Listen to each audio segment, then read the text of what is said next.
Ladies and gentlemen, welcome to the return of the Devil's Due. I am your host, Carl Duty. Court is now in session. With me, as always, is a man who, you know, normally at this point I make a little quippy joke about my friend here, but given the season, given the holiday we just passed, and the fact that I know he's had a kind of a rough week, I just want to say a man that I am thankful for. Man that I appreciate for all the hard work he puts into the show. And a man I'm just very thankful to have as a friend of my life, Mr. Drew Celestina. Aw. How you doing, buddy? I'm good. I was hoping you had a good one for me this week. But I graciously accept. Thank you. Okay. I am grateful for you as well, sir. All right. Appreciate that as well. So, Drew. Hi. We took a week off. Yeah. Lots going on. Yeah. The week got busy and then unexpectedly more busy, and then In the words of Brooks from Shawshank Redemption, the world got itself in a big damn hurry. Yeah. So we tried a couple times for last week, but circumstances conspired against us, so we decided to just take a breather for like the holiday week and whatnot. And we sent out that nice little message saying we appreciate everyone. We're going to be back, and here we are. We are back. You had Thanksgiving. You had the day after. You had Black Friday. Folks, you had better things to do than listen to us blabber about That's true. Marvel and Daredevil and Luke Cage and stuff. So we're back. Drew. Yes. How was your 2 weeks? It has been 2. That is confirmed. It has been 2. Well, we are here on Sunday morning. Yeah. Hi. Okay. So, emotional roller coaster of a couple of weeks. So, let's start with the bad, unfortunately, but not to get the show off on a negative note, but I just kind of want to get this out so we can move on into better, more fun stuff. Unfortunately, my uncle passed away a couple weeks ago, very unexpectedly, within a week. He found out they admitted him to the hospital with an insane fever. They found out within a few days that he had very severe lymphoma, and a couple days after that, he died. Very sad, very, very sad. Then we had the Thanksgiving week, and then the services were Friday was the wake. I've never seen so many people at a wake. Yeah. There was a line out the door. That's how you know you have a life well lived. My God, man! I'll extrapolate on that in a moment. But then the funeral yesterday, which was obviously very difficult. That's I think I noted to you that I had a real hard time kind of processing emotions during the week. Obviously at the funeral things get very final, and that's when everything kind of starts to bubble up a little bit. So it was a hard day. I will say this about my uncle. Often said the wrong things. Very often said the wrong things. The man's heart was the biggest heart of anyone I've ever known. His heart was always in the right place. He always made you feel welcome. He welcomed everyone into his home, into his life, and I mean everyone. Anyone he met. He saw the good in everybody, and just a gigantic man, both physically and in his heart. I do not say that, facetiously or don't take that lightly. I'm being very, very serious. Youth coach, hockey coach, teacher, family man, just a great guy. And it really sucks that he's gone. Yeah. So, life ain't fair, man. My heart goes out to my family, obviously. His kids, my cousins, they were in our wedding. They were the ring bearer and flower girl, and we're still really close with them. My heart breaks for them and my aunt. So our family's very tight. So we get through everything together, and we will. But it sucks. But a greater legacy, I can't even imagine, dude. The guy just knew everyone. It's madness. Yeah. So, man. I've always said try to live in a way that your funeral is standing room only. That you're not kidding, dude. That became evident yesterday. It was packed. You could have sold tickets to this thing. I joke, but my God, man, just what a life and what a legacy. What was his name? Mike. My uncle Mike. I think it's safe to say we dedicate this episode. Absolutely, man.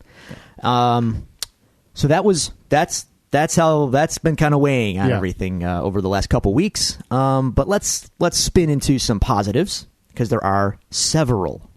I'm looking at one right over there. I know you are. So let's just get into the heart of the matter, sir. It is no secret, and I will not keep it a secret that I'm a Metallica fan of to a very high degree. Yes. I'm like a level 99 paladin mage Metallica fan. Okay. So we got a new Metallica record finally. We did.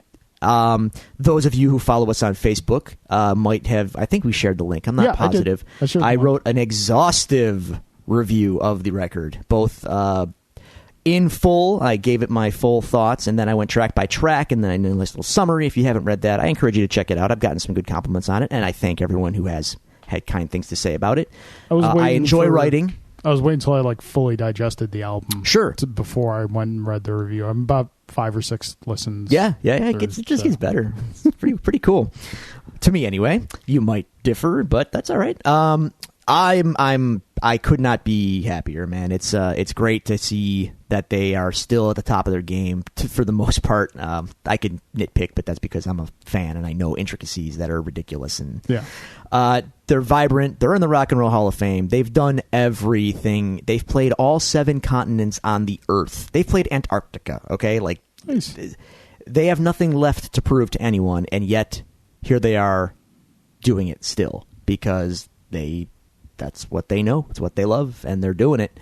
And it feels like the album is very fresh and yet familiar, which is great because I don't want them to just retread old stuff. And and sometimes when you do things too differently than people are expecting, there's backlash, which they know all too well. And me as a fan know all too well. So that it's great. It's fantastic. They kind of did something which for me was very unexpected. It sounds very vibrant, very fresh, and I'm stoked. So, as if that couldn't be any cooler, they announced a Toronto show in a 900-seat venue. That's not very big. At the Toronto Opera House. I'm a longtime fan club member. But they do contests in the fan club, okay?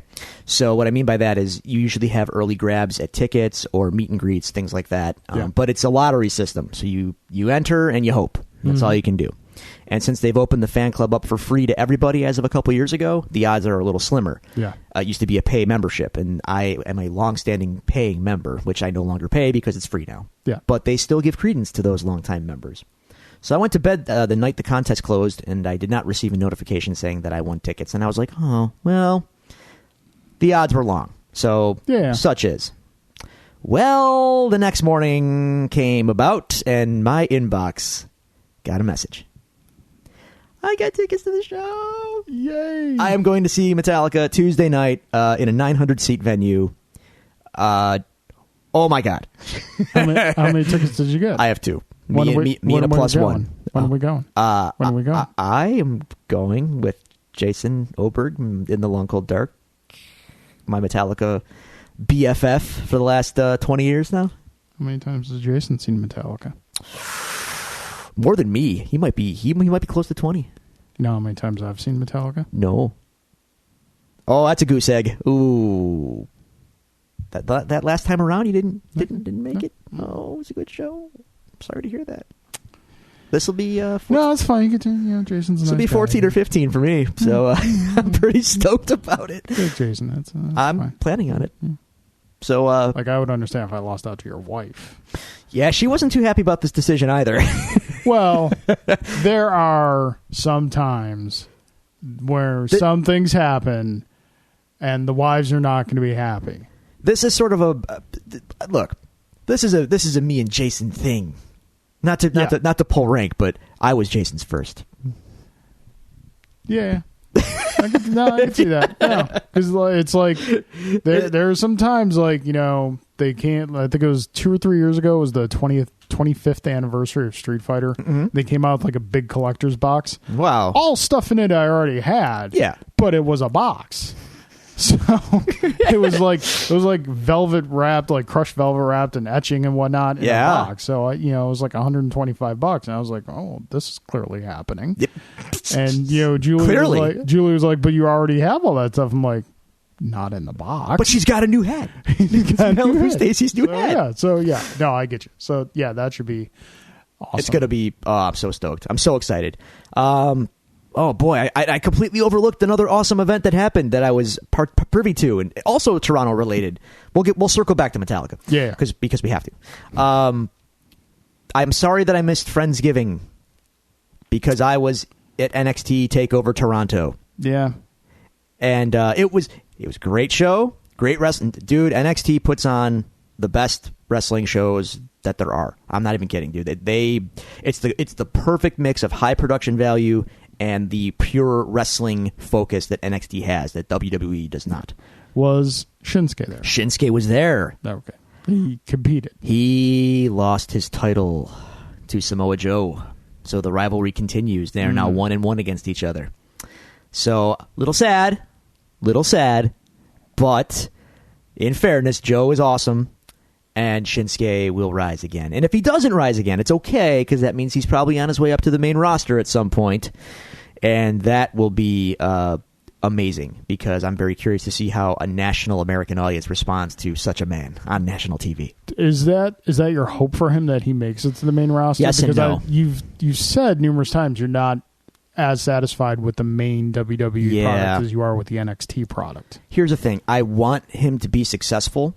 I want to see him on the biggest stage of them all. Like, in my mind, I want to see him like win a title at WrestleMania or something like that. Yeah. You know what I mean? Like the biggest accomplishment you can have in the business. And I think he deserves it.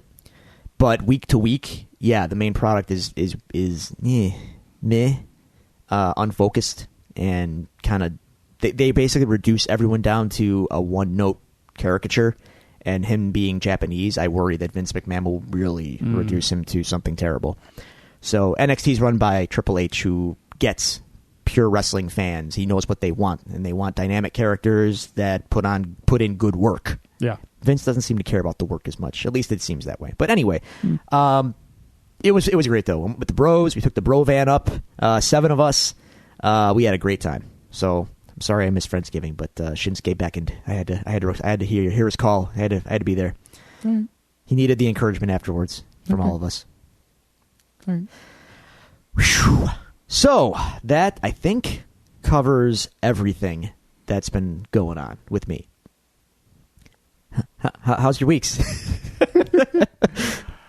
Little bit of my own emotional roller coaster, not as in depth as yours, obviously, this week for obvious reasons, but going back to 2 weeks ago, Monday. Yeah, that's when the last undocumented week for us would have been. So Julie was traveling for work, and I was able to get Monday and Tuesday off to watch after William, because childcare we didn't quite know if we were going to have it those days. So it was nice to be able to spend the time with just me and the boy, and it was fun and whatnot. Tuesday kind of starts like a 10-day emotional funk window for me, because Tuesday is November 15th, which is the anniversary of my father's passing. And that goes from Tuesday, November 15th to November 25th, which was his birthday. Aye. So yeah, every year I'm just kind of like, that's the time of year you hate. It's not that I hate it. I just kind of emotionally detach. I understand. And it's like it's 6 years, and the wound is still fresh, only because of the relationship I had with my father. And it was harder this year having a son. Yeah, I could see that. Having his grandson, who he will never get to meet in this life. So that was difficult. That's why, like, I looked forward to. Because for Thanksgiving, we go to Julie's mom's place. My mother comes with us. Her husband is off hunting.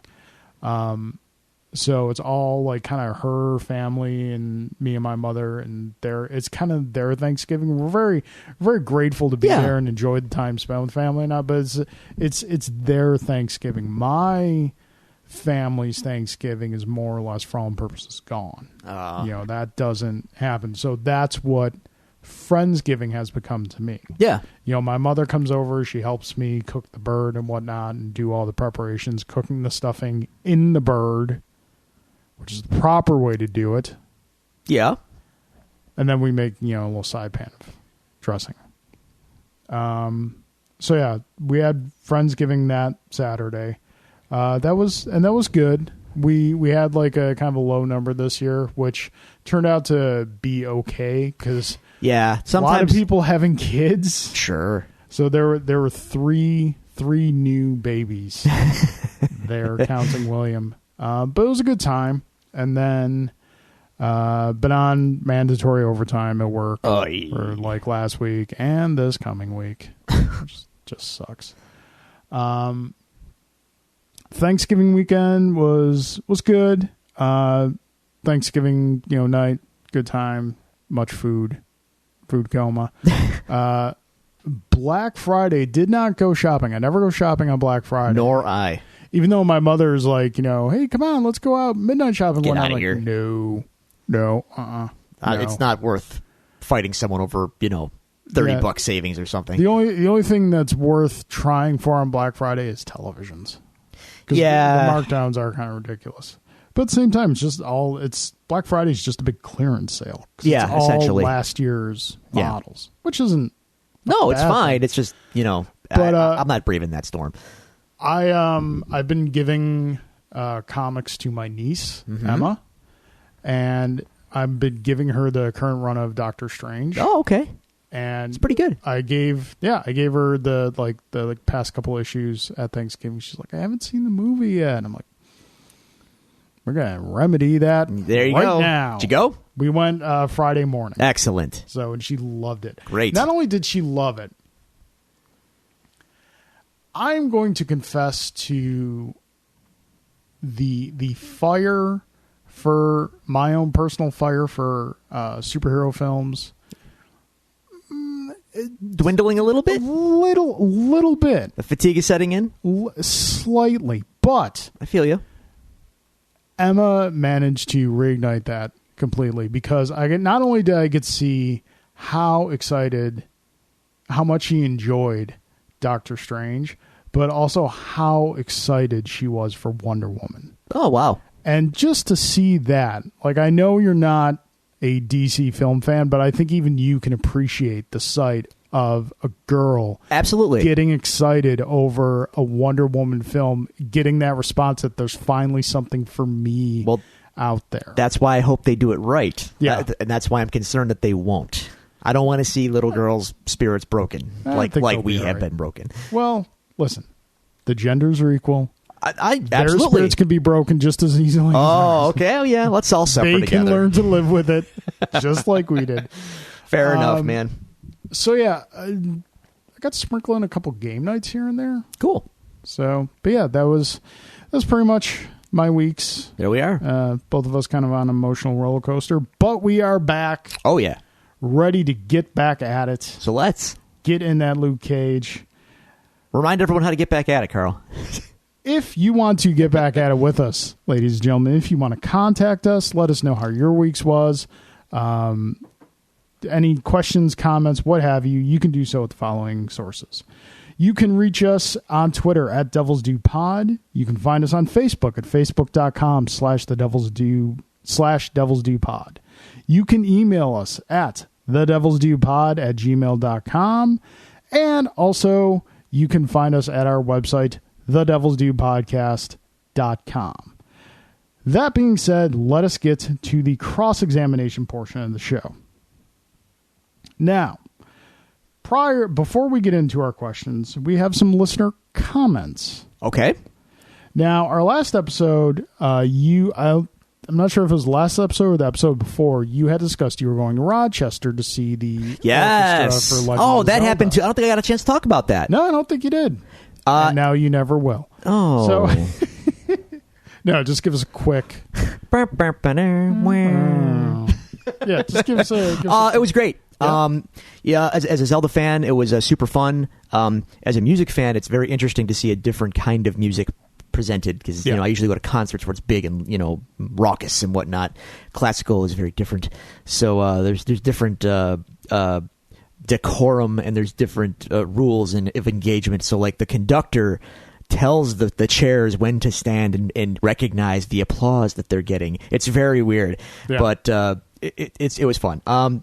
Dude, I got to tell you, it really is stirring the way they put the music together, and they have the screen with the visuals from the game. And when they really condense down the big moments of the game with the music, oh my god, dude, the feels, just, it hits hard. Like, I mean, you probably would have to play the games to really get it, but they did a great job of really capturing moments and capturing feels of entire games in really excellent pieces, really well performed. So it was great. I had a great time. My only disappointment, we are nearing, it's so close, Breath of the Wild coming out. I mean, within 6 months, hopefully. I was hoping they were going to sneak in a little sneak preview, but they didn't. But that's okay. It was great. It was still very cool. Was there any music from the Legend of Zelda Philips CDI games? No, there was not. No, there was not. But the Link's Awakening got some love. That was pretty cool. The Game Boy game that I never finished, but the fact that it has a big enough legacy that they included it in this big symphony was pretty cool. Cool. So there was discussion prior to that of dress code. For the event. It was a mixed bag. I went with a tie and a shirt and whatnot. Jen got dressed up very, very pretty. There was that. There were suits. There was full-blown cosplay. There was T-shirts and Cheeto dust. It was a big mingling of style. So our friend Nate Lockhart. Yes. Hello, Nate. Sent in a comment. Drew, you got to dress up for the orchestra. It's one of the few events left where a three-piece suit isn't out of place. I think you could convince me to dress down for the orchestra if the musicians themselves dress down. Fair enough. So that was Nate's comment on the Zelda thing. And then, thanks to you, I got some hate mail. Oh, no. Thanks to me? Wait, why is it my fault? Go on. Hang on. Let's see. The subject line is hate mail regarding Carl's spoiled childhood. Who sent this? This was Nate. Oh, okay. All right. Great. This is great. This is fantastic. His statement was, dude, I had to pretend a Triceratops toy was Godzilla. My parents refused to buy me video games until I was 9. Dude. I actually work with Nate, so I responded to him in person. I let him know that I actually had a giant inflatable Godzilla. Oh, you're just digging that hole deeper, man. That was bigger than me. Oh. And I actually didn't play with that much. You see this? I don't even care about it. Take your Triceratops toy. Go use your imagination, poor. What? Listen, I have apologized numerous times for the fact that I was spoiled. I will not do it to my son. It did not benefit me at all in life. Fantastic. Just wonderful. I like that this is a thing. But that being said, I will embrace the role of the villain if I have to. Sometimes you got to go heel, man. Yep. Okay, so those are our comments? Those are our comments. Okay. We are now to Game 2. Game 2. Sorry for the rain delay, but rain we're delay back. Postponed. Game 2 of the Listener Questions World Series between Mr.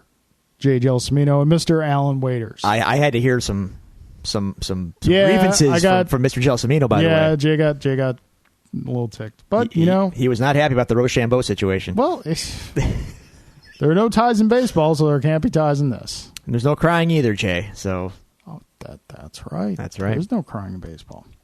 Okay, who you want to go first? Let's give Jay the lead off. Jay gets the lead off. Question for both of us. Bring it on. This is the question for both you and me. Okay. If you could go back in time in the Die Hard movies and change one character's fate, not necessarily death, who would it be and why? All three? All three. Or, I don't know if you saw 4 and 5. I stop at 3, thank you. I did see 4. 4 wasn't horrible. It wasn't good either. Yeah. I didn't see 5 because who cares? One character's fate. Let's see. I gotta say Hans, man. Great villain. Yeah. Probably a quintessential villain. I mean, my God, man. He's talk about like cinematic gold. Hans was great. And as iconic as it is to see him fall out the window with properly proportioned arms, Jay, wink, wink, I feel like if they would have captured him somehow, he would have made a great foil in a sequel or something. I'm thinking like comic books, man. You got to serialize it somehow. I know. But, see, I don't know. Because I think if he lives and he comes back again, that lessens his impact as a villain. Depends. I mean, look at it this way. They had to pull out the contrivance card of having his brother in Die Hard with a Vengeance. Hey, Jeremy Irons was friggin' awesome. No disrespect to Jeremy Irons. He was great. But you know... Lines and sinker. You realize, though, they only did that because Hans was dead and they wanted to rekindle the, the flame a little bit. So they had to pull the brother card. Fine. It's fine. It worked. But Hans, Booby, it would have been great.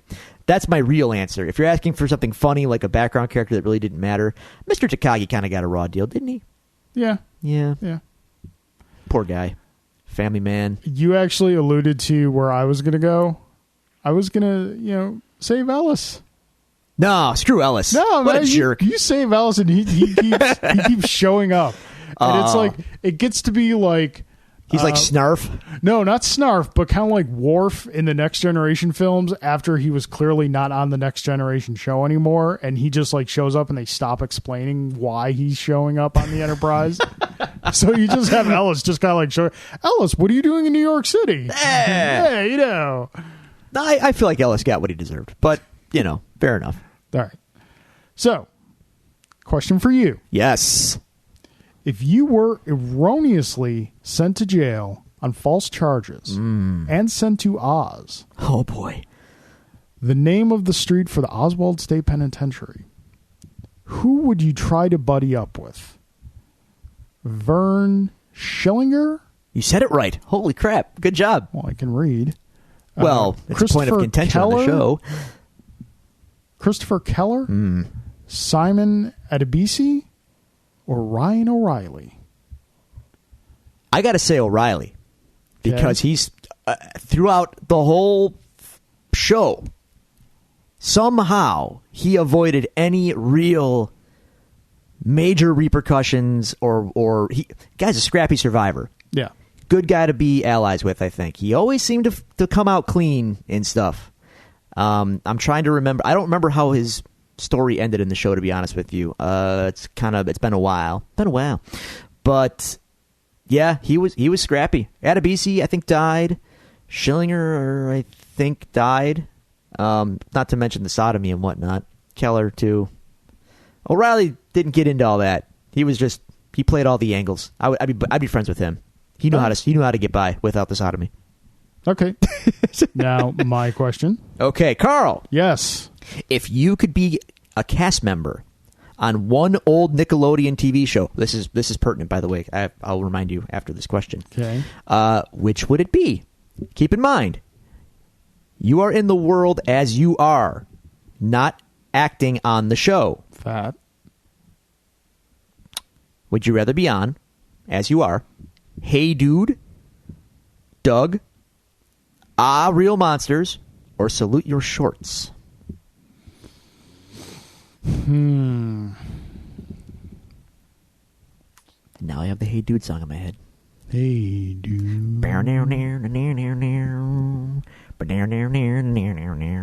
Yeah, I would probably say Hey Dude. Okay. Now, granted, I don't generally get along with nature. I'm terrified of snakes. And there's a lot of snakes in Texas. That's why I live in Buffalo. But you could ride a horse. Yeah, and I would have to, not so much because of any like fandom or anything, I would have to walk around wearing a New York Mets baseball cap. You like Billy Crystal. I would totally City Slickers it up. I'd be making City Slicker jokes all the time. I would kind of cross-pollinate. I would wear a New York Mets hat, just like talk like Jack Palance the whole time. Okay. I like it. But not Jack Palance from City Slickers. Jack Palance from Batman. Wow. You're cross-pollination here, man. Drew, maybe we can cut a deal. Oh, look at you. Because Drew, you, I'm a number one. God. I'm slightly uncomfortable right now with those eyes you just gave me.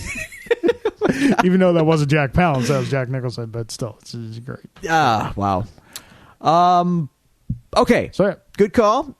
Real quick before we forget, thank you, Jay, for the questions. I encourage everyone to go to the AV Club website and read their oral history of Double Dare. Wow, it's awesome. Okay. Oh, man. I actually would be kind of curious to read that. Great read. Considering the show about making a mess and getting sloppy, hosted by a man with extreme OCD. Yep. I know, amazing, right? Yeah. But what a read. Wow, man. Brought back some memories, and it was very cool to see how they pulled that show off. It was great. Okay. Oh, there's a link to a YouTube video where a kid almost died on the show. Okay. Well, we might have to link that on our page. I hope they at least gave him the Casio keyboard for that. I hope so. Just hit that demo button. That's right. Make it like you're playing. Okay, so Alan is up to the plate. Bring the thunder, Alan. Here is his question for both of us. We just learned that Marvel and Fox pulled off a trade of Ego, The Living Planet, and Negasonic Teenage Warhead. That's so weird. I know. In order for Marvel to use Ego in the new Guardians film, with the new Inhuman series announced, which we'll get to in news, can we expect a similar trade for the Fantastic Four? Nope. Yeah. Nope. Kevin Feige just came out and said, nope. Yeah. Ain't happening. Yeah, that was kind of like just a weird one-off thing. And a side note on that, by the way. It was so weird because they traded for, from what I understand, they traded for the character of Ego, but not necessarily for the character of Negasonic Teenage Warhead, but for her power set, because I was going to say, that's weird because Negasonic Teenage Warhead is an X-Men character. Yeah. X-Men character. Yeah, created by your favorite Grant Morrison, man. Morrison. Even I didn't remember her, by the way, just so you know. That's yeah, weird. But no, I wouldn't expect it to happen. That relationship is still very, very frosty. Yeah. Chilly. Nice to see you. Anyway. Oh, okay, really quick aside before we get to our questions. So I mentioned episodes back, I watched through Star Trek Next Generation. Yes. Watching through Deep Space Nine again. Yes. My all-time favorite Star Trek show. Okay. And there was an episode in season 2 with the actor who played Mr. Freeze in the animated series. Playing a Klingon. And it was so hard to watch that episode because I'm seeing a Klingon. Yeah. But because he spoke in very same kind of cadence. I would cry if I had tears left to shed. It was weird but awesome. Yeah. So. It's like some garbage TV show that Jen watches. Sorry, but network TV is terrible. It's like one of those NCIS Tampa Bay shows or something like that. I don't even know. Aisha Tyler is on it now. Yeah. And she plays, as you know, Lana in Archer. And Lana! Exactly. Every time I saw, I'm like, oh, it's Aisha Tyler. And every time she spoke, I just hear her going like, nope. Nope. So, yep. Alan's question for you. Drew. Bring it. With the success and short supply of the Mini NES Classic. Yes. If Nintendo were to do a Mini SNES, Super Nintendo, what are your top 10 must-have games? Top 10. Oh, boy. I'm not prepared, so this is going to be tough. Okay, Super Metroid, Legend of Zelda Link to the Past, Super Mario World. So this is so bad. Those are the top 3 easily. Yeah. Let's get into some deeper cuts here, shall we? Final Fantasy 3 or 6 is however you want to call it that. Secret of Mana, Chrono Trigger, arguably. Oh boy, I'm fading. Mortal Kombat 2, absolutely. Street Fighter, any one of them, but probably let's go for the big Mamma Jamma, Super Street Fighter 2. I would have said Turbo. Turbo? Yeah. Wow, more than Super? Yeah. Okay, so I'm up to 8 there. I feel like we got to get some love to This is so hard, man. There's so many great games. Well, you just like rattled off 8 in I know. less than a minute. Yeah, I don't want to waste too much time. Top of my head, purely sentimental picks, SimCity and Mario. Did you say Mario Kart? I did not. The original? See, this is where it gets dicey. That 10th spot is juicy. We got Mario. Look at it this way. We've got Mario Kart. We got Donkey Kong Country in the offing here. We've got Killer Instinct. We've got Final Fight. Don't discount Final Fight. That was a great beat 'em up. That was one of the preeminent beat 'em ups. But I would argue not the best beat 'em up on the Super Nintendo. Wow. Okay. That would go to Spider-Man Maximum Carnage. See, you got your choice here. But for sheer legacy, yeah, we'll say Mario Kart. There you go. Bam. 10 games. Must have. I think Mario Kart is on there not so much because of the racing aspect, but because of the battle aspect. Sure. Oh, yeah, absolutely. That was the bet. I don't think they've ever done the battle better. Oh, 64 was better. The original. 64 was better. They never topped it, unfortunately. Okay. All right. So my question from... All right. Carl, you have played Marvel vs. Capcom on PlayStation. Not very well, but yes. Okay. Which character did you prefer, Darkheart or Shuma Gorath? Also... did you use the cheap combo with Shuma Gorath that is unblockable? I didn't use either one of those characters. Okay. The Versus series, I love watching high-level Marvel vs. Capcom play is an incredible thing to behold, but it requires a brain functionality that mine's just not capable of. Okay. So, yeah, didn't play either one of those characters, so... Of the two, I probably would have played Darkheart. It's just Shuma Gorath was just not appealing to me at all. Bam. All right, so those are the questions. I got to give it to Jay this week. Because Ellis just keeps popping up in my head. He does that. Yeah, likewise. Jay, this week, without controversy, I think you have won game 2. The series is tied at 1 apiece. 1 apiece. All forward to game 3. Pins and needles. Next week. Must win. It's always a must win. It's always a must win. This is the World Series. So it is the World Series. All right, so boom. That closes our cross-examination, but now we have to open up case files for some news. Okay. This is 2 weeks worth of news, but kind of mostly 2 weeks ago's news because not a lot of news was released the week of Thanksgiving. Yeah, it's kind of a, Yeah. So our first item of news, which makes you and I very happy, is that a Y the Last Man series has been greenlit at FX. Now, yes, this is not my first channel of choice for this series, but it's certainly not far down the list. I'll tell you what, it's not my first choice, but it's not my last either. My first choice is HBO. Yes, down. absolutely. HBO or Showtime, any channel where you can really just let it all hang out, no pun intended, that would be my first choice. AMC would be like the easy runner-up. FX, though, is respectable. Yeah, they do good stuff. They do good work. I think Brian K. Vaughan is directly involved with the series. I think he's executive producing. Because the rights reverted back to him. Yes. So I have some faith that he will steer the ship in the right direction. He does have television experience as well. Yeah.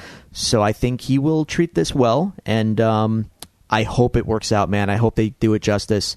What a great series. Yeah, if one you of the have few. Not read Y the Last Man, and again, that's the letter Y, semicolon, the last man. Yeah. By all means, go out. I think it was just recently reissued. Yeah. Bigger volumes, so it's not going to take up, ironically, because the original series is about 10 trades long. That's correct. 6 issues per trade. But I think the newest edition is roughly 2 trades per collection. Maybe 2 to 2.5 trades. Okay. Per binding. I would say definitely read Y the Last Man. And especially, you'd be surprised, a lot of people that are currently enjoying the hell out of Saga have not read Y the Last Man. So I'm just going to put this out there, man. If you like Brian K. Vaughan's work on Saga, please read Y the Last Man. Brian K. Vaughan is great. I would read a phone book written by him. He's great. Yeah. He is a great writer. Y the Last Man is fantastic. One of the 3 comic books that has made me ball up and cry like a baby. Yeah. In the ending. Just for those who don't know, very quick bullet point story synopsis.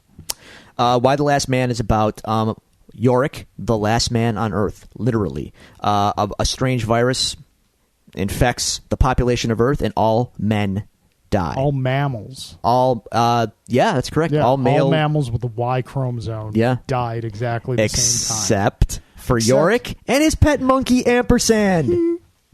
Yeah, and then basically, as you might imagine in such a world, politics and factions form, and the hunt for Yorick and why he survived. Yes. Some people want to kill him outright. Some people want to save him so they can repopulate the Earth.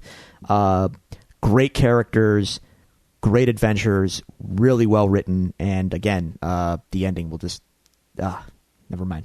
Yeah, Can't too emotional this week. Yep. Can't be thinking about Y the Last Man. Okay. So, moving on to our next news bit that will make Drew very happy.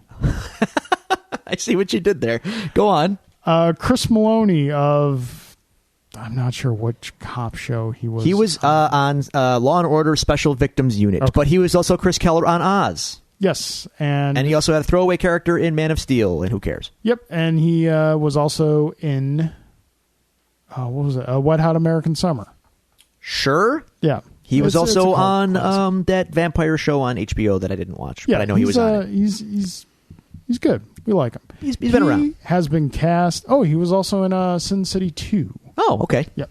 He has been cast in Sci-Fi's adaptation of the Grant Morrison graphic novel, Happy. Okay, number one, out of all the Grant Morrison stuff that I thought would ever get adapted into some kind of other medium, I would never have expected it to be Happy. I would have put Happy close to the top of the list. Really? Yeah, because it's probably,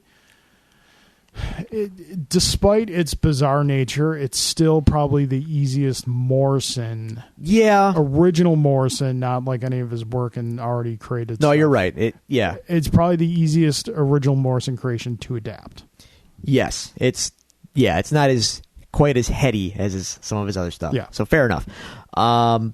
I am happy about See? happy about this. I'm curious to see how they're going to do it on Sci-Fi though, because if you've never read Happy, synopsis quickly: a hard-boiled ex-cop who falls into a life of more crime. He's a bad dude. He's not. I wouldn't go. He's a bad guy, but he's not a villain. Okay, fair enough. You know what he's like? He's like a lighter version of Marv from Sin City. Okay, that we'll take that. Well, he starts to see a bubbly, bright cartoon horse Pegasus donkey that talks to him and makes him do good deeds, or tells him to do good deeds, and it's a mashup of like really savage, hard-boiled pulp and this cartoon horse that's all happy. See, yep. And it's just really weird, but the reason why I'm a little puzzled by Sci-Fi, I'm happy that they're doing it. Haha, happy. But the language and stuff. This was kind of Grant Morrison's like deconstruction or play on like finger quotes adult comics with a lot of profanity. Yeah. A la Garth Ennis and stuff like that, which I love Garth Ennis, but this was Grant Morrison's way of kind of like playing with that stuff. It's funny because when you think of Sci-Fi, you think Sci-Fi should be one of those channels that if they announce something like this, you should be excited about. Yes. But you're really not, because they don't have a great history. Sci-Fi's track record's not good. They had Battlestar Galactica, but that ended poorly. Yeah. So, I don't know. I'm happy about Happy, but we'll see. But then Chris Maloney, though, I mean, they got talent in there. Yeah, he's a name. So that's something. Seriously, I mean that's not just like B-movie central casting guy. That's an actor. Yeah. So our next news item, Marvel announced Inhumans, not a movie. No, they canned the movie, but we are getting an Inhumans television series. Great.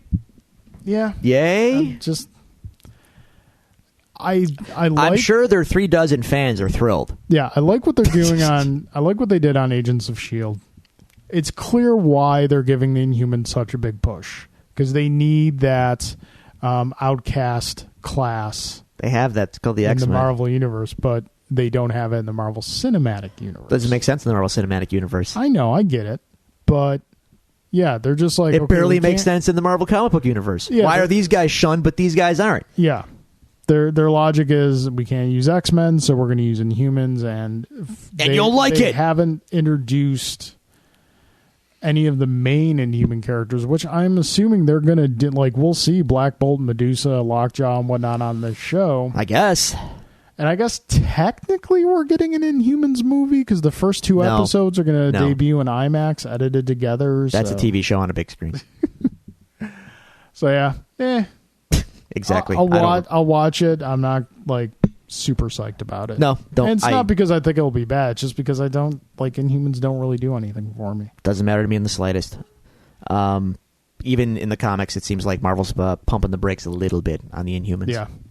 So, quick mention here. Friend of the show, Mr. Alec Frazier, has a book out dealing with the concept of autism in the superhero community. The book is called, I believe, Without Fear. That's correct. And Alec recently garnered an invitation to the White House. So we would like to say congratulations to Alec. Yeah. And we hope you have a great trip. And we're definitely going to get you on the show one day. For those who don't know, his book is actually centered on Tim Urich, Ben Urich's son in the comics, who is autistic. And in the Bendis, Maleev, I think Maleev drew it. No, he didn't. No, he didn't actually. No. But in the Bendis Daredevil The End story, Marvel does these periodic stories called The End for certain characters where they talk about their final days and their last story. In that story, it's revealed that Tim Urich is now Daredevil. He's picked up the mantle for a deceased Matt Murdock. Yeah. So there you go. So Alec took that and made a book out of it and getting some recognition. So good job, man. Awesome. All right. Two more quick Bring it. quickies. Rumored that the Spider-Man Homecoming trailer will debut with Star Wars Rogue One. Okay. Now, Bring it on, man. Drew, what's my all-time favorite movie? Thelma and Louise? No. Oh, No. sorry.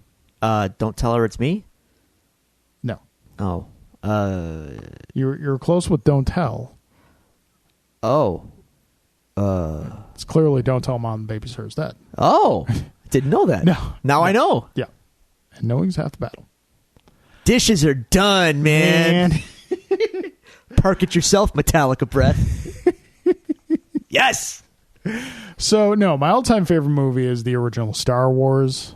My favorite superhero all-time is Spider-Man. Wow, this is like getting... The fact that I live in a world where I could very easily see a preview for a Spider-Man movie before I see a Star Wars movie, it gives me the warm feels. This is like when you put money in a vending machine and you get 2 bags of chips. Yes! It's kind of like that. Yeah! All right. Much, much better. So, yeah, we'll be excited to see that. And that makes sense, both Disney properties and Absolutely. whatnot, so, Well, half a Disney property. yeah. Spidey is in limbo. Yeah. So, our last bit of news, I wouldn't even go so far as say news, just rumor-ish.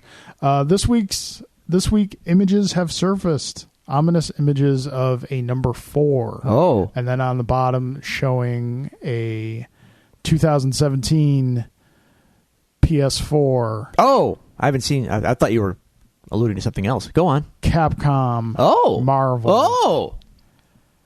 Which many people believe that they are going to announce at PSX that Marvel vs. Capcom 4 is happening, which has been long requested by the fighting game community. Now, that's exciting. here's the thing. Okay. Very real chance Let me see this here. that this image is a fake. Because Why, based on what? Capcom has been vehemently denying that there is no Marvel versus game in production. Now, Could they just be trying to keep it a secret? you know what? They go about keeping their secrets in a slightly different way. As they'll be like, no, we're not doing it. Wink, wink. Oh. This time they're like, no, we're not doing it. Licensing for this thing. I would imagine it's in the years since. So Yeah, this isn't the convoluted. This isn't the 90s anymore. Yeah. Marvel's going to be a bigger get. Yeah. Much less their different properties. I don't it's even not- know how that and you're not works. just licensing Marvel. You have to license each individual character.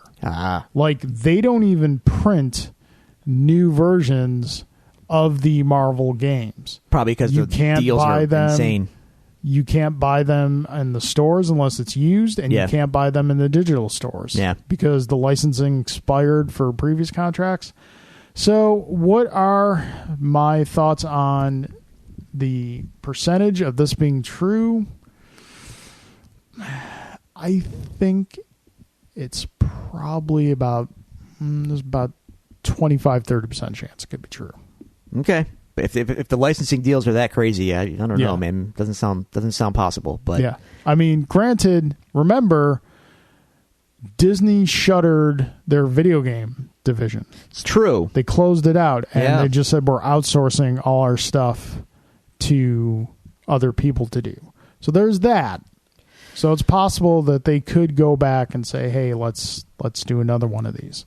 But we'll see. We'll find out, I believe, next weekend. All right. So, yeah, we'll have some news on that. All right, that's all news, as they say, that is fit to print. That being said, Drew, let's rustle them papers. Marvel. Yeah, so much rustling papers as you are just kind of like slamming them up against your microphone. But it works. See? That's rustling. I don't want to crease the paper. I have to read it still. What are you gonna do? Put it in a board and bag when you're done with it? Save it Maybe. for- How do you know? save it for How do you know I don't have posterity? show archives, man? We're getting those fat podcast checks.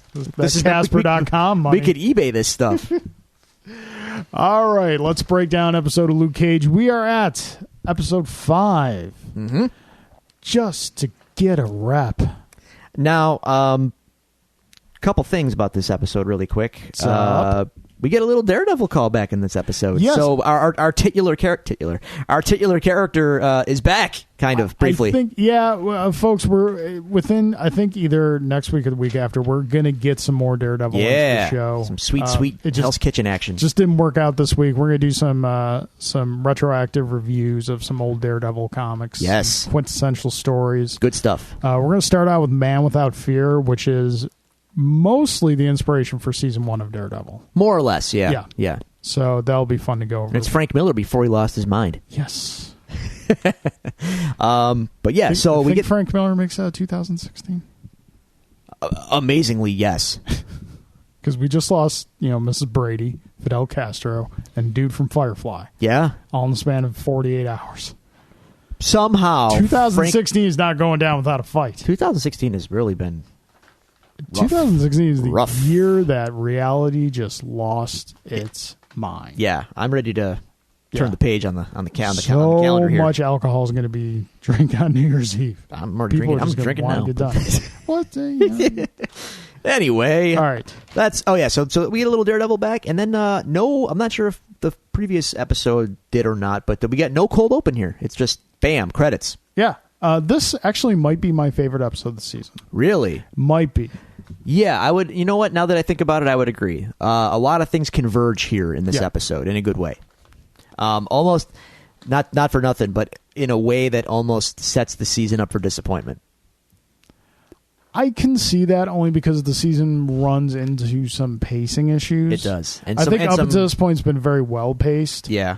It's gonna hit a speed bump here and there. Yep, and not to spoil anything, but I think this episode pointed to certain confrontations that end abruptly soon, Yeah. and then we have a left field kind of. I don't want to say left field, but an anticlimactic turn of events. Yeah. We'll get there. We'll get there. So, opening credits. And we get the big opening "Hail to the Chief" Long live song, the Chief. or whatever it is. "Long Live the Chief" rap intro. Not on the soundtrack. Really? Yeah, it's not on the soundtrack. I mean, I'm not for nothing. Outside of the licensed music, probably the most recognizable song that I can remember from this show. Just because he says the line enough where it's just like it sticks in your head. Yeah. I don't even like the song, but it sticks in your head. Yeah. I was surprised that wasn't on there. There's a couple songs that were performed in Harlem's Paradise that are not on the soundtrack. That's weird. That's an odd choice. So we got the Long Live Chief. It's not Harlem's Paradise is empty. I guess this is an audition for Cottonmouth. Yeah. Cottonmouth is clearly enjoying it. But then we got a quick cutaway to Luke at the remains of Genghis Khan. He's in his apartment. Yep.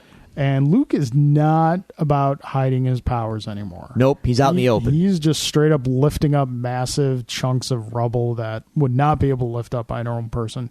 People are there watching him, just like cell phone videos and whatnot. And I think I saw Misty there too. Misty shows up, and Luke is looking for something, and then we find out it's the swear jar. That's correct. Wanted to get the swear jar.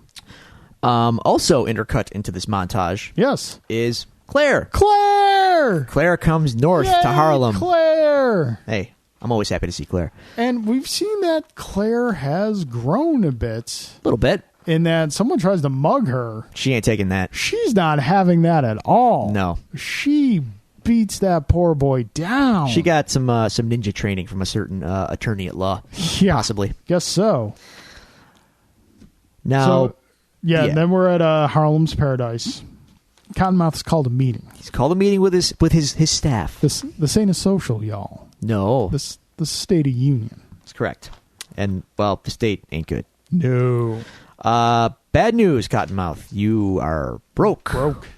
The Fort Knox Crispus Attucks raid by Luke Cage has rendered you broke. Yep. With your broke ass.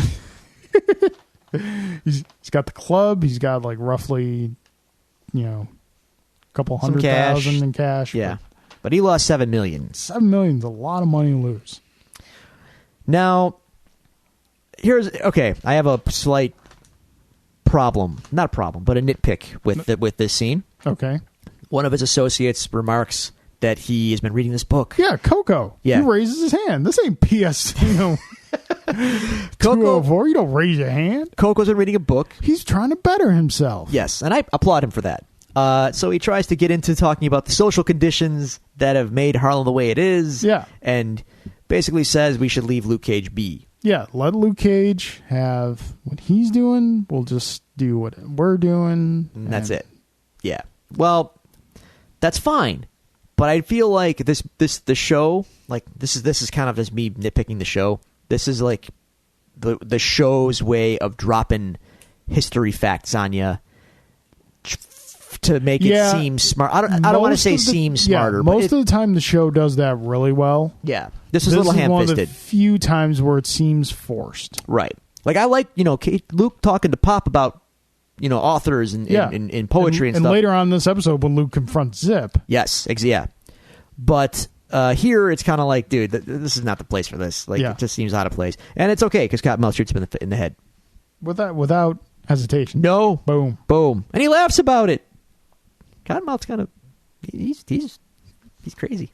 Yeah, a little bit. And Cottonmouth decides to steal a page from the Alan Rickman, Sheriff of Nottingham, to try to get the people to turn on Luke. So he sends everyone out to press them for more protection money, what have you, all that stuff. And he's like, tell them if they got a problem with it to go see Luke Cage. That's right. Praise brought to us before winter. He said Robin Hood, so cancel Christmas. Now in Shades is here now, by the way, and he knows this is kind of a last ditch effort for smells Cottonmouth. Of desperation. Yeah, and he's like, you're not going to recover $7 million by pushing people for protection money. Yeah, it's not going to happen. Shades is kind of moving in for his employer Diamondback, who is now going to be referred to more, as he's only been casually referred to before. Now you're going to start hearing that name more. Yep. So Cottonmouth orders a massive shakedown in Harlem, and we see some of that shakedown. Yeah, we get a montage. The Zip and his crew are out there taking motorbikes, taking money, taking jewelry, taking anything they can get their hands on, and every time telling the person, if you got a problem with this, talk to Luke Cage. And it culminates at what appears to be a sports memorabilia shop. That's correct. Where they go in and we meet a character by the name of Aisha. Yep. Who says, we don't have the money, and they are not interested so much in the money. They take Aisha's father's championship baseball ring. Correct. And you got a problem with this? Talk to Luke Cage. To Luke Cage. So, Luke returns to Pop's barbershop. Yes. And Bobby Fish is there. Yep. And Dapper Dan is there. We meet Dapper Dan. I think it's safe to say that I would be a Dapper Dan man too. All right, but well, look what he's wearing. Yes. Number one, number two. Look what he puts you. He makes you look like $1 million. Did you ever see the movie Oh Brother Where Art Thou? No. Oh, there's a great George Clooney's. You should watch it. It's really good. George Clooney's character always is worried about getting his pomade, his hair treatment, and he goes to a convenience store because he's a Dapper Dan man. The brand name is Dapper Dan. Okay. And guys just like, we ain't got no Dapper Dan, we got FOP. He's like, I don't want FOP, damn it, I'm a Dapper Dan man. Just check out the movie, it's really good. Dapper Dan takes good care of Luke. Yeah, he does. That's a suit. A well-tailored suit just looks right. Sure. Like it's. I couldn't look like that though, even if I had a well-tailored suit. Well, see, that's the thing though. If it's well-tailored, if it's made to fit you. Yeah, but my shape isn't Luke's shape. Okay, this is true. I'm just saying. I'd like to be Luke's shape. You're always going to look better and well-tailored than you are if you buy off the rack. Fair enough. It's just. And I also like that his shirt has very subtle yellow stripes. Not sure if you picked up on that or not. Yes, did see that. And his hoodie has the yellow inside the hood too. I like that they're keeping the little links to his old costume. Yeah. That's cool. So Luke gets set up with the suit, and then we know that Pop's funeral service is coming up. Yeah. Have you ever heard of seating arrangements at a funeral service? Yes, sort of. Really? Well, I've been to numerous funerals. The family usually gets the front rows. They're reserved. But they're talking about like Bobby Fish is organizing it like a chess game. Yeah, like a wedding seating arrangement almost. Well, here's the thing. Bobby knows they got to seat this right because if certain people are near each other, it could get inflammatory. Yep. So to that end, I'm gonna let him have it here because it makes sense. All right. We want to keep things classy for Pop. We can't have so-and-so going off over this and that. We don't need no wars at the No. Service. So Aisha shows up, and she is pissed. Yeah. Yeah, she drops the 411 on Luke about Zip taking the ring. Yeah. She wants it back. That's all she has of her father. Well, her father, he's still around, but he's kind of a shell of himself. Yeah. And that's a reminder of when he was even a Bobby real Fish man. is like, yeah, your father was always a good man, even now, even though he's kind of lost his ways a little bit, there's still that man in him. So Luke gets on it and then walks out the door, and it's not just Aisha. No, pissed. Other people. There's a line. Yeah, there is a line of people, and Luke very casually though, it's like, I'm on it. All right. Yeah, he's not even taking it back. He's just like, all right, I got this. Let me go to work. One waitress lost her tips. Waitress, you're so generous. She's not a waitress, Carl. Well, she might have served drinks. I mean, yeah, I know there's a buffet there, but let's be honest here. Would you eat there? Another dude lost his Les Paul. I have a comment about that later. Sympathize with. I can. I have one as well. I would miss it, although it's not my primary axe. I would miss it. Every guitarist should have at least one. So yeah. Now, meanwhile, Claire goes to see her mom. Yeah, at a restaurant. And her mom owns a restaurant. Yeah. Cut away to Luke going to work. Yeah, Luke's gone collecting. He is going to collect. He kicks in a dude's door, and he says, and I have to laugh, this is great, "Where's Les Paul?" Les Paul was a very famous guitar player in the 1950s. Yes. Who invented what is considered the first American solid body electric guitar, who was then given a contract with Gibson Guitar Company, where they put his name on the Gibson Les Paul guitar, which to this day is an iconic guitar and still named after him. But I just like that. And this gentleman did steal the man's Les Paul guitar, and it's in the frame. Yeah. I just like that Luke doesn't know that. And he kicks where's Les Paul? I love it. I love it. Did the guitar appear to be a proper Les Paul? Yeah. No, okay. It's a Les Paul. Because I know you got an eye for these things, just making sure they're being true. Yep, they got that right. That was good. And then the waitress / stripper,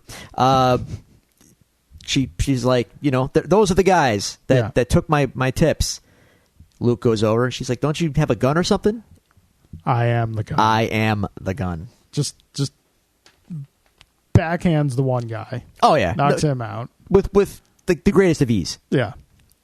And then tells, kind of flips the script I like this. on thugs, says, when you wake up, remember who did this to you. Yeah, And then the waitress is like, it's Luke Cage. yeah. And he's like, when I wake up, Bonk. You out. you are out. Night night. Yep. But on his hunt here, we see one of the gentlemen that accosted Luke at Genghis Khan's, Yes. but he's been shot. He's been shot. Aisha is not waiting around. No. She wants to get that ring back. We find out, the police don't know this, but we find out that Aisha shot the dude in the arm. Yeah. And he's all like, I'm done with this. I'm going back to like Carolina or whatever. I'm outta where here. people Y'all are crazy. Yep. Yep. So, Misty and Scarf question Luke. Yeah. Well, they don't so much question him as they do say, you got to get out of here. You're trouble. Yeah. Get out of town, dude. Which brings us back to Harlem Paradise. Shade tells Cottonmouth to sell his club. Shade $3 says million Cottonmouth in Manhattan is real looking estate. weak. Yep. Yeah. Tell you, man, you can make a serious bank, but he's got too much pride. Yeah. What about pride, Drew? I can't say it on this family-friendly program, but without the direct quote, I will tell you the follow-up quote: "Pride only hurts; it never helps." Yeah. So, and we see Cottonmouth here, doesn't want to let go. Yeah. He feels like the club is his legacy. It's important to him that he has it. It means something. He can't Yeah. just sell it and walk away. And then Luke shows up at the club, and what I feel is a very important declaration of intent. Would you say it's a statement of intent? A little bit. Wonder who wrote that song. A little bit. Anyway, It was Dave Cassidy, wasn't it? by way of The Long Cold Dark. Yes, that's correct. Okay. He had a guest appearance. You can see it on YouTube. Did you guys do a cover of I Think I Love You? No, unfortunately we didn't. We couldn't get the rights. All right. We could afford Cassidy. We couldn't afford the song. One generates considerably more money than... Yep, exactly. And as Luke gets shot a few times Yeah, here. thugs never learn. No, stop They shooting don't him. Learn. I And mean- not only do they shoot him, they shoot in holes in a Dapper Dan shirt. Yeah, well, at least he took the coat off, He did, yeah. which comes That's into good. play later. Yes. But in the course of Luke taking these dudes apart after being shot, Shades finally recognizes Luke. Yeah. They played with this Carl before, Lucas? and we saw it in the flashback episode. Yeah. Yeah, Shades remembers who this guy is now. Yep. So, cut to, well, Luke basically exits the club saying, Keep my name out your mouth. keep my name out your mouth. Luke pretty much tells... Thing is, though, I gotta Cottonmouth. say, Cottonmouth says, or else what? What are you gonna do? Yeah. Luke doesn't have an answer. And I love Luke. He is a well-meaning guy, Yeah. but I don't think he has a plan a lot of the time. Well, he's new at this. He is new at this. He's acting out of, a good place, but I don't think he has a full realization Yeah. of what his Doesn't actions have are a going to game mean. plan. And that's going to come into play again later with Misty telling him. We'll get to that. Yeah. So, yeah. Now we cut back to the diner. Yes. And here's our Daredevil recap. Yeah, we find here a Claire that is coming to grips with living in a Marvel world. Mm-hmm. She's That's a good way to put it. yeah, she's realizes, and she's having a discussion with her mother about faith and fate and things like that. And she realizes there's a new middle between here and there, and that's what she's seeing. Right. She sees Matt as Daredevil and what he can do. She had the brief experience with Luke and Jessica Jones, taking shotgun blasts to the Right. the head and taking a sweet time with that.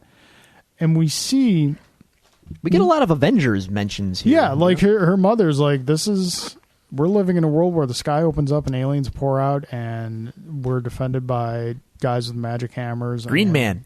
big green monsters. So there's an Avengers reference, but we also see this is kind of the moment where Claire takes her first steps on the road to Night Nurse. I think she's already on the road, but here she actually commits to it. Yeah, she's like, She's I been- want to help Yeah. these people. She's been kind of a unwilling participant up to this point, Yeah. but by circumstance, now she's deciding more or less that this is what she's going to do. She's going to be there for these type of people. Yeah. So I like this scene. So it's a really good scene. Yeah. Now, here we find out about the alien bullets. Yes, we're back to Harlem's Paradise. At this point in the show, you're kind of wondering what is good. They kind of need an obstacle for Luke. Yeah, right now he's kind of Because- omnipotent. Yeah, he doesn't. It's no effort to him to take out Cottonmouth Thugs. Right. It's almost an annoyance to him to have to do it. Exactly. So we need something that's going to give him an obstacle, give him a problem. Now, And as- we find that in the Judas bullet. Yes, which is based on Hammer Tech, but not some made in Ukraine or something like that. Yeah, it's Hammer Tech with alien technology Yes, from the incident. from the Chitauri. Yes. And Cottonmouth is very impressed with Yeah. this bullet. I Now, love the phrase he uses. I got some people I would like to baptize with this. however, He's got a little bit of sticker shock. yes, these bullets per bullet are very expensive. Yeah. What do you think the number? I don't understand. A lot of times I don't understand this. I wouldn't go so far as say trope, but this thing, and you see not just in this show, but in a lot of shows, when someone wants to tell someone else a price, they write it down on a piece of paper and just hand it to them. Now, I understand this if you're standing in a room with numerous other people and you don't want to divulge it, but it's just the two of them in the room.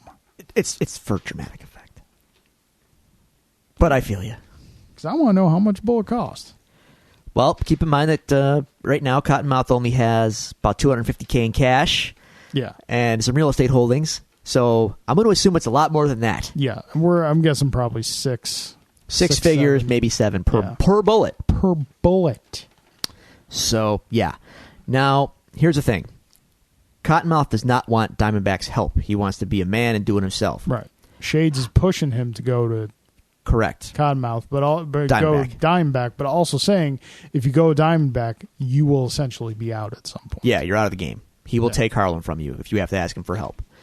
So, Cottonmouth kind of gets his own plan together. So, he needs his guns back from police lockup, Domingo's guns, correction.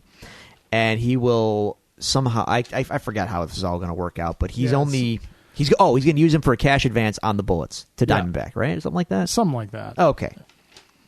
So we're back at the police station. We find that Scarf is not. Oh, we knew this already. Well, no, we knew Scarf was dirty, but Scarf was probably thinking that no one else was thinking he was dirty. And we find out that this is not the case. No. Because the captain and the lieutenant are there questioning Misty about where Scarf was the night that he was supposed to pick up Chico? Chico. Yeah. And Misty insists that Scarf is legit. Yeah, they got a long partnership, so she's thinking, this is BS. Yeah. But she's being, for all her piecing things together abilities that may or may not be a superpower in the show, she's missing this one pretty blatantly. That's okay though. Also, Scarf comes in with gyros. I have a nitpick here. He got a gyro for Misty, Yeah. and he said he got a veggie one for himself. There's no such thing as a veggie gyro Why not? because a gyro is lamb and beef. That's what it is. All right. Well, So he it's like basically saying veggie burger. he got a pita with lettuce in it and some tzatziki sauce. Yeah. That does not make a gyro. Take it from a dude who has Greek family here. I can now. I'm with you. It's not a gyro, by the way. It's a gyro. Okay. All right. It's gyro. It's not a gyro, my friend. Okay, so we are at Jackie Robinson Park. Yeah. Luke tracks down Zip. I have an observation really quick. I Yes. think there's one less bullet hole in his shirt than there was in the club. I noticed that too. I'm For a just second there, I was squinting not to to look. nitpick. I was squinting to look if there were any bullet holes in his shirt. Yeah, not to Then I nitpick. kind of noticed it, but yeah, Yes. I think they kind of little continuity A little bit. lapse there. It's not going to matter in a minute, though. No. Because he gets more of them. Yeah, but I like the fact that he's just like, okay, how many of you were at Christmas X the other night? Yeah. And then Zip's whole crew is just They like, clear out. "Nope, we're gone. See ya." Yep. And he lays the law down on Zip. Well, not before Zip tries to put a couple holes in him with his Yeah, gun. it doesn't go Yeah. well. But Luke, Luke tells him, this is where Luke is not just, a good guy. He's a good guy who sees more than himself. He picks Zip up and he says, "Look where you are. Yeah. Was it James You're Robertson? hallowed ground. Yeah, you're on hallowed ground. Jack Robertson Park. Our legacy is all around us if you look around and see it." Yeah. Luke, this all means something to Luke. Yeah. And I appreciate that. Yeah, so do I. I think it really adds to the show, not only his staunch protest of referring to him as the N-word. Yes. But the fact that he is in tune with his own culture. Yes, he is. In the area that he lives in. And that comes into play later on in the episode when he's speaking. See, he's not even from there, though. Yeah. He still knows where he came from. And Yeah. he knows... He knows the history of where he currently is. Yes, correct. Yeah. So Luke gets the ring back. And then we learn that the lieutenant is also in league with Cottonmouth and tells Scarf that he's under surveillance from IA. Yep. And also, Scarf tells him, we need the guns, by the way. We need Domingo's guns out of the lockup, so we got to make this happen. And then they figure maybe it'd just be easier to kill Cottonmouth. Yep. So Luke goes back to Aisha's shop where Aisha is not there. No. We find actually Aisha's father, Eddie. Yeah. And Eddie makes a poignant, because Eddie asks at first if Luke is part of like Cottonmouth's gang coming back for more. Eddie makes an observation that, today there's just no respect. Back in the day, things were still wild, but there was respect. People still carried groceries for old ladies. Yeah. There was respect. Yeah. Now, there's a degree of get off my lawn in that, because to me, all that is very relative. You're always going to be nostalgic for the time you grew up in. It's different now. Or he's now, and the toys. Yeah, oh yeah, definitely the toys. No, we had. I'm sorry, the toys I had. Yes, that's correct. There you go. Now you're healing it up. Good job. I'll brace my villain role. I don't care. But I it's true though. It's like in Goodfellas, man. Later in the week, those kids carried my mother's groceries all the way home from the store. You know why? It was out of respect. Yeah, I get it. I get it. But this guy's kind of, broken down a little bit, and he's seen it all. Doesn't seem like he's got a lot of hope. Yeah. Luke puts some hope in him. Yep. Well, he tries to. Yeah. Because he knows, even though he doesn't have a lot of hope, he knows who Luke is and what Luke's doing. Yes. And I also do like the observation that, this again gets to kind of a bigger picture sort of thing. Aisha's father played baseball. And he asked Luke, "Did you play ball with your father?" And Luke said no. And the gentleman says, baseball's a game passed on from father to son. That's why there ain't no black men that play baseball anymore, because there ain't no fathers. That hit me. I was like, wow, that's heavy. Yeah. That's heavy stuff. And they just drop on you. Because if you look at Major League Baseball, black players are not as numerous as they used to be. Yeah. And I'm not saying that this line in the show is the cause of it all. But that's a cool. That's a hell of an observation. Yeah. And very poignant. Yeah. So we cut back very quickly to the restaurant where Claire sees Luke in a newscast of what happened at Genghis Khan's. Which looks a lot like footage from the show. A little bit. Okay. Not to nitpick. So now we find ourselves at Pop's Memorial. Yes. It's all come to this. The emotional climax of this episode. A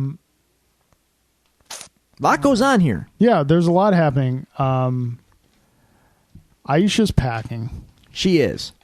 It's clear she's going to go after Cottonmouth. Gun in her purse as she enters the church.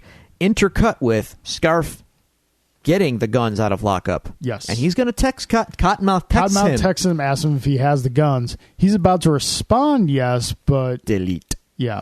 Delete! Because he knows... Delete! Sorry. He knows if Cottonmouth knows he has the guns, there's likelihood that Cottonmouth could kind of try and screw the deal on him, just kill him, take the guns. Sure. So, well, yeah. Scarf also knows he's got some leverage now. Yeah. So why not, play it up? Yep. Cottonmouth is losing his grip a little bit, so Scarf's going to push him a little. Yeah. So now, Luke sits right next to Aisha, Mm-hmm. and through her purse, crushes the gun. Yep. And gives her, well, no, not yet, but he says, I got the ring. Stop. Yeah. Whatever you're doing, stop. Now we have like a point counterpoint. Yeah, this was good stuff. Moment. Both men, I think, speaking from their heart. I think, obviously, Cottonmouth, I don't think he used the opportunity as much as he could have. But he still was doing it with intent. There was still a little bit here and there.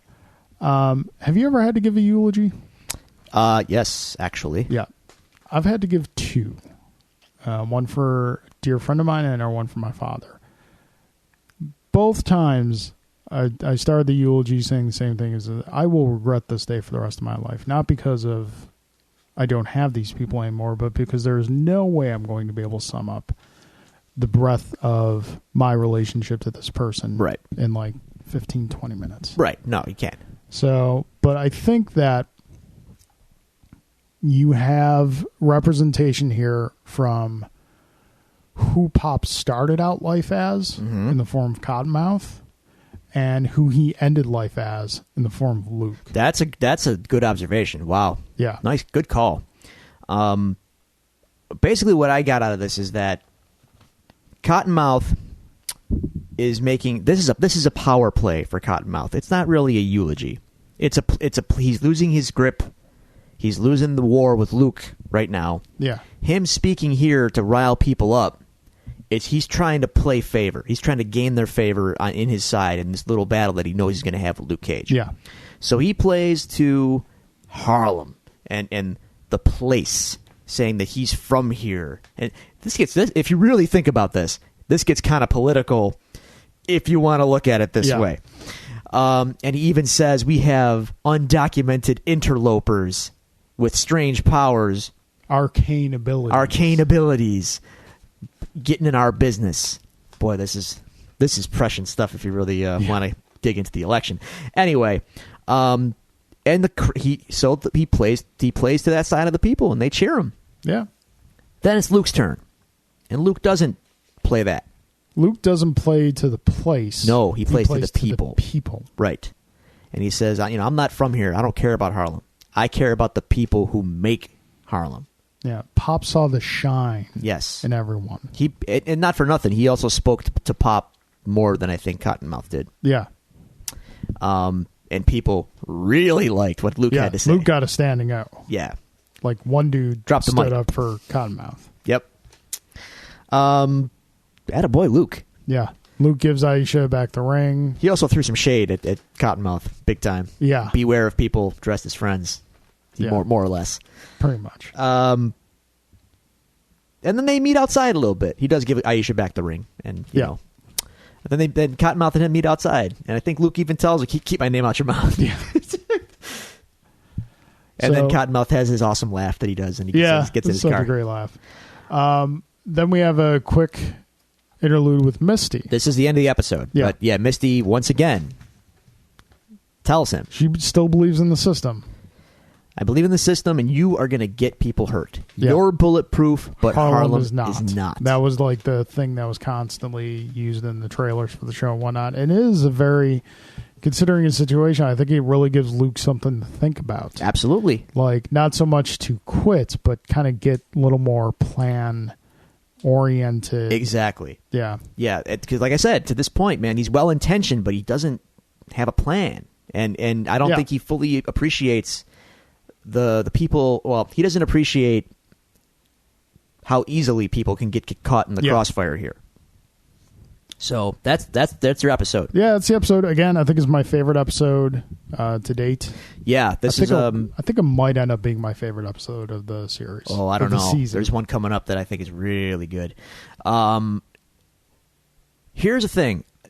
This episode, watching it again, rewatching these is great in a way, because you get the benefit of the hindsight of knowing how the whole season plays out, and seeing how they built up to that point. This episode builds towards something really great with Cottonmouth and Luke, and I don't feel like it reached its spoilers.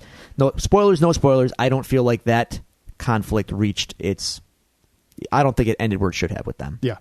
So we'll get to that. So yeah, there you go. Right. Episode 5. Episode 5, folks. Thanks for coming back to us again. We appreciate your understanding of us taking a week off. If you would like to contact us, send us questions, comments, thoughts, you can do so. Complaints. Hate mail. Hate mail. If you didn't have a Godzilla that was bigger than you as a child, please email Carl Duty. Because I had grandparents who lavished on me in ways they probably shouldn't have, but people do it out of love. So yeah. Oh, you know what I should have done? I should have had like battles between G.I. Joe and the Godzilla. I could have had G.I. Joe rise up out of the ocean next to the flag. Yeah, you could have did that. You're not healing it up as much as you should here. You got to blame people for not having the grandparents. I could have done that. You could have just dreamed about it. Yeah, and we did. Yeah. But you didn't. Nope. I made it a reality. No, you didn't. But you could have. I could have. Yeah. But you didn't. Out of spite. Yeah, pretty much. I just picture you in your big Francis swimming pool tub.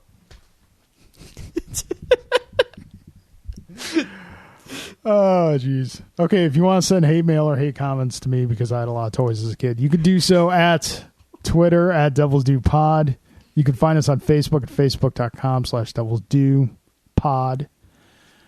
You can email us at thedevilsdopod@gmail.com, or you can find us on our website at thedevilsdopodcast.com.